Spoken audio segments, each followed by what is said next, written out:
সম্পর্কে আলোচনা করব। তৈত্তিরীয় উপনিষদের শান্তি মন্ত্র দিয়ে আজ শুরু করলাম। ওম সহনা ভবতু সহনো ভুনাক্তু সহ বীর্যং করবাবহৈ তেজস্বিনাবধীতমস্তু মা বিদ্বিষাবহৈ। ওম শান্তি শান্তি শান্তি। বেদ হলো হিন্দুদের প্রাচীন ধর্মগ্রন্থ। বেদ হলো জ্ঞান। বিদ ধাতু থেকে এর উৎপত্তি। আজ থেকে অনেক হাজার হাজার বছর আগে বিভিন্ন ক্ষেত্রের বিখ্যাত পণ্ডিতেরা তাঁদের সুতীক্ষ্ণ মনন এবং বুদ্ধির পরিচয় লিপিবদ্ধ করেছেন বেদের পাতায়। প্রথম দিকে বেদ অবশ্য লিখিত অবস্থায় ছিল না, মুখে মুখে শুনে শুনে মনে রাখতে হতো। এটি বংশ পরম্পরায় শ্রুত হয়ে বেঁচে থাকত। তাই বেদের অপর নাম শ্রুতি। বেদ পড়লে আমরা সনাতন ভারতীয় সভ্যতা সম্পর্কে জানতে পারি।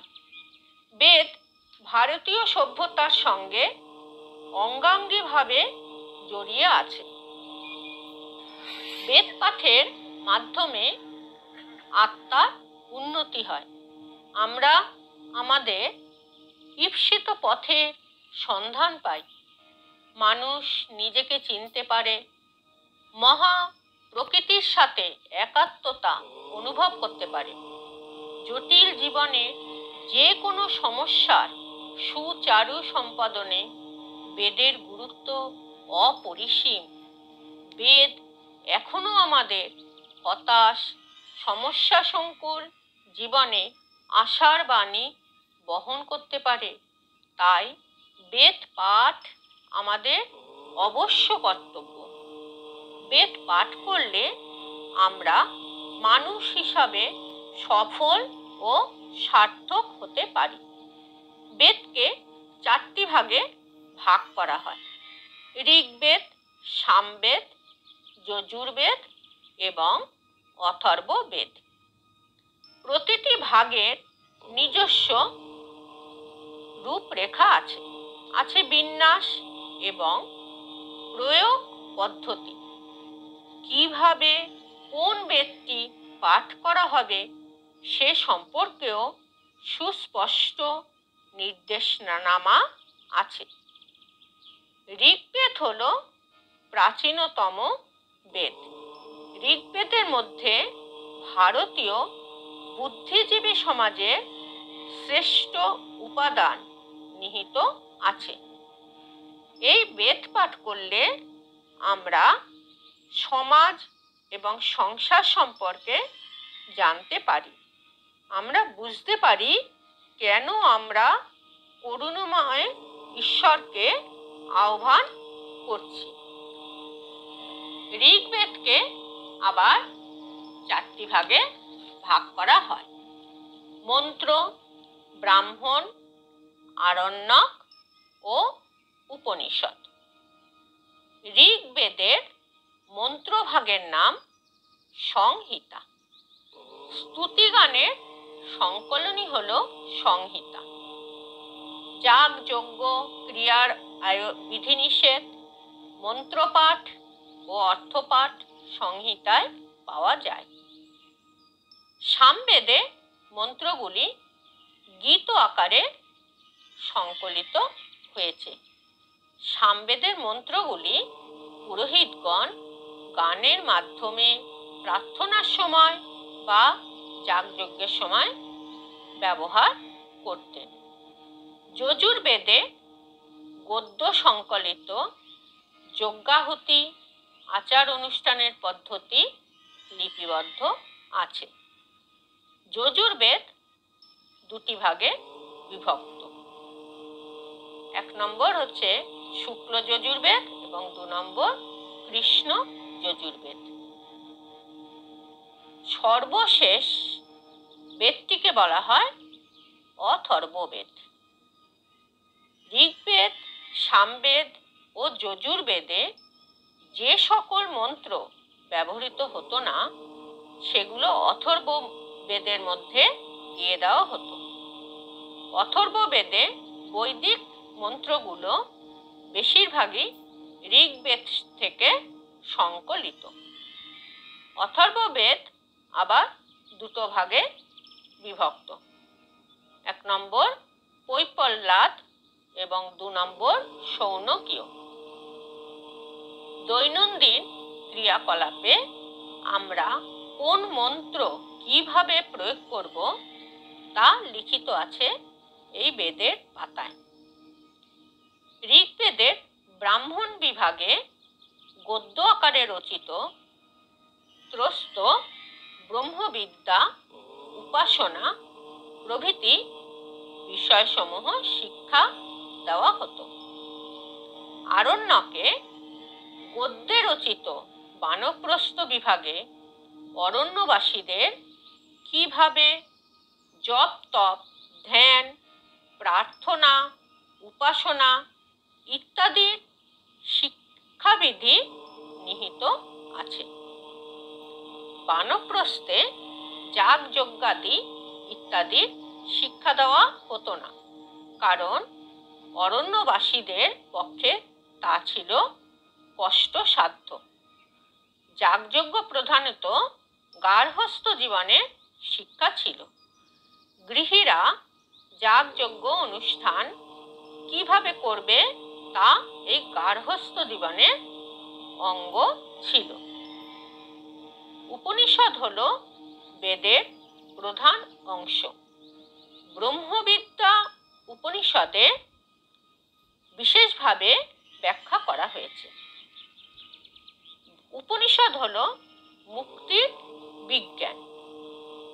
উপনি হলো উপসর্গ, সদ হলো ধাতু, অর্থাৎ উপপূর্বক নিপূর্বক সদ ধাতু হলো উপনিষদ। সদ ধাতুর অর্থ বসা, অর্থাৎ খুব কাছে গিয়ে বসা।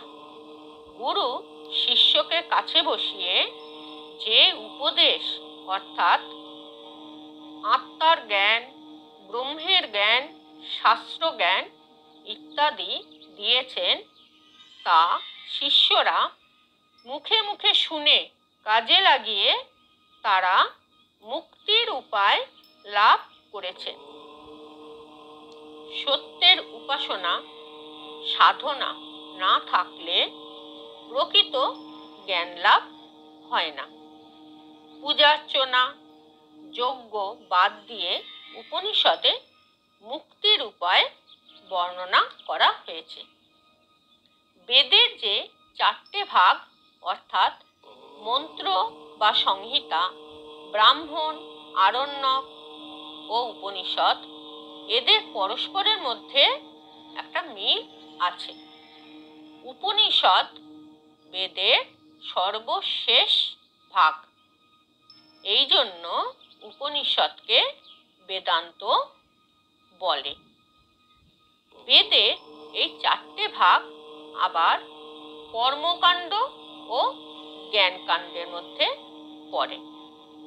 সংহিতা ও ব্রাহ্মণ বেদের কর্মকাণ্ড ভাগের মধ্যে পড়ে এবং আরণ্যক ও উপনিষদ জ্ঞানকাণ্ডের মধ্যে পড়ে।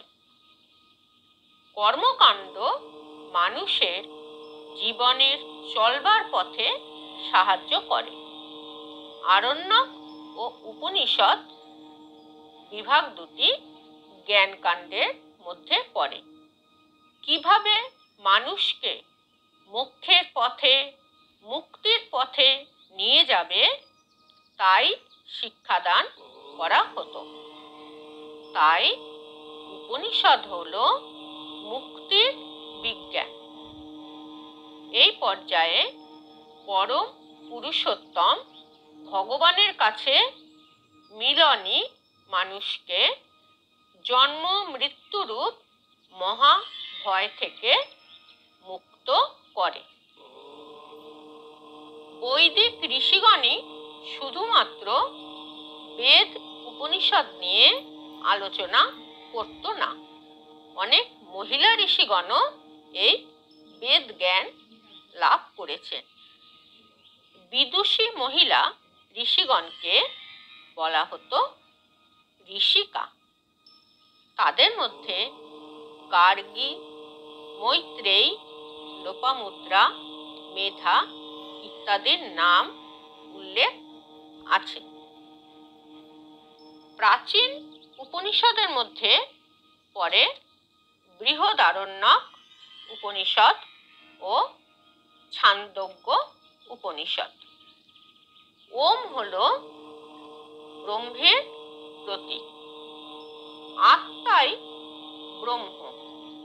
ব্রহ্ম হল পরম সত্তা। অয়ম আত্মা ব্রহ্ম। ব্রহ্ম ও আত্মা অভিন্ন। ওম শান্তি শান্তি শান্তি। 3 বার শান্তি মন্ত্র উচ্চারিত হয়েছে। উপনিষদে এই শান্তি মন্ত্র বারবার দেখা যায়। ব্রহ্মলোক প্রাপ্তি হল মুক্তি। আজ এ পর্যন্তই। হরি ওম। যদি তোমাদের ধর্মকথা শুনে ভালো লেগে থাকে তাহলে লাইক, শেয়ার ও কমেন্টস করো। চ্যানেলটি সাবস্ক্রাইব করো। বেল বাটনটি প্রেস করো যাতে নতুন অডিও তোমাদের কাছে পৌঁছতে পারে। আজ এখানেই শেষ করলাম।